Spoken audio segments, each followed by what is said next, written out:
Pemirsa dan pendengar RRI, budidaya jamur tiram kini digeluti oleh seorang pengusaha rumahan di Kota Pontianak.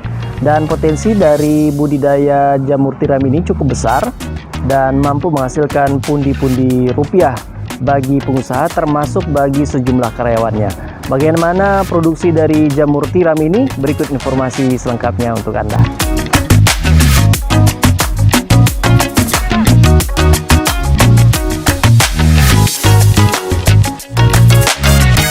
Jamur tiram identik dengan warnanya yang putih dan berbentuk seperti tiram.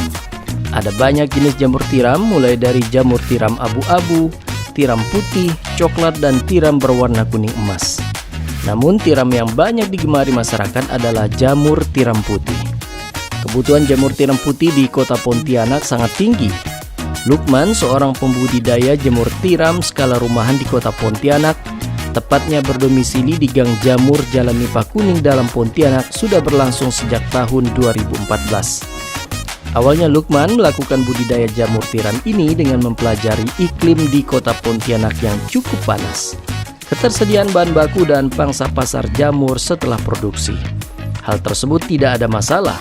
Ini dipelajari selama setahun, dan pada tahun 2014 Lukman mulai melakukan budidaya jamur tiram. Akhirnya 2014 saya mulai baca situasi dulu, terutama bahan baku, ketersediaan bahan baku. Ternyata bahan baku tidak masalah ada. Terus keduanya itu saya lihat cuaca dulu, iklim. Ternyata iklim bisa kita antisipasi. Nah, ketiganya itu pemasaran. Nah, jadi ketiga itu tuh saya riset itu sekitar hampir 1 tahun. Nah, jadi keliling sekitaran Kota Pontianak dan akhirnya memutuskan di 2014 itu memulai budidaya jamur. Tahapan dalam membuat bibit jamur tiram sangat penting untuk media penanaman jamur sebagai perangsang tumbuhnya jamur.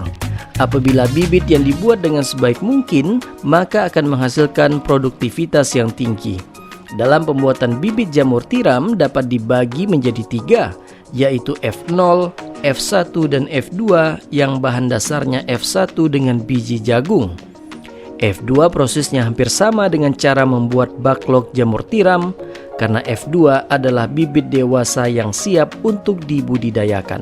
Pertama kali kita harus bikin bibit dulu, ada yang dinamakan FDA, F1, F2, F3, itu turunannya. Jadi setelah kita bikin kultur dulu dari FDA, kita baru turunkan ke F1. Nah, dari F1 itu tuh turunannya itu bisa jadi F2.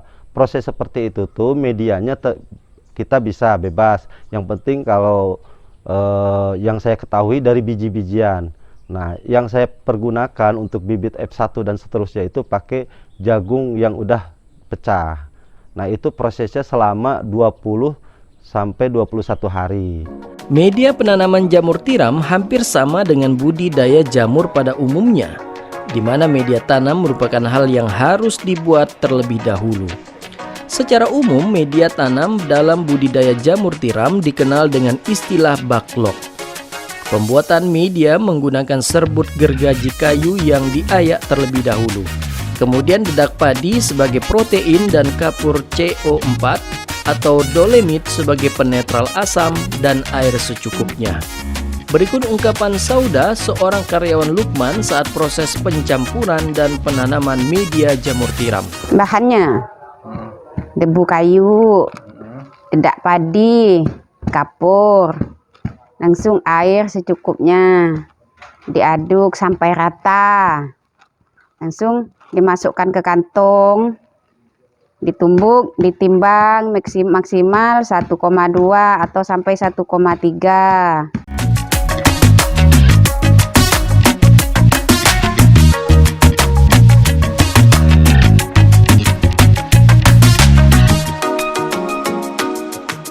Untuk pemasaran hasil produksi budidaya jamur tiram melalui rumah ke rumah dan rumah makan. Saat ini banyak permintaan bukan hanya rumah makan.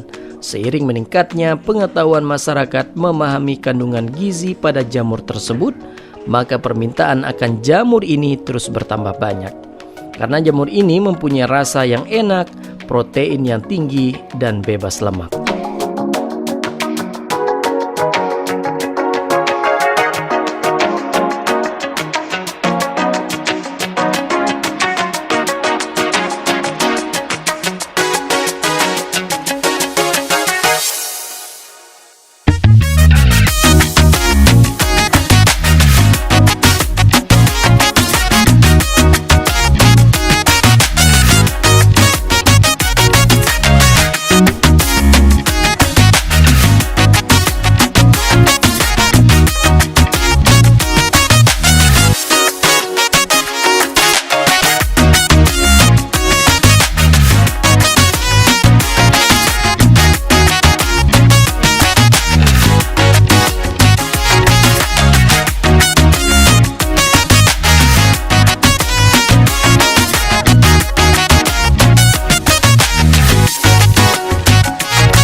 Itu dia tadi liputan kami tentang bagaimana produksi jamur tiram skala rumahan yang dilakukan oleh seorang warga di Pontianak, Kalimantan Barat. Dan usaha-usaha kecil ini ternyata mampu memberikan manfaat yang besar, terutama menghasilkan peningkatan ekonomi bagi masyarakat di Pontianak, Kalimantan Barat. Tim Liputan RRI Pontianak melaporkan.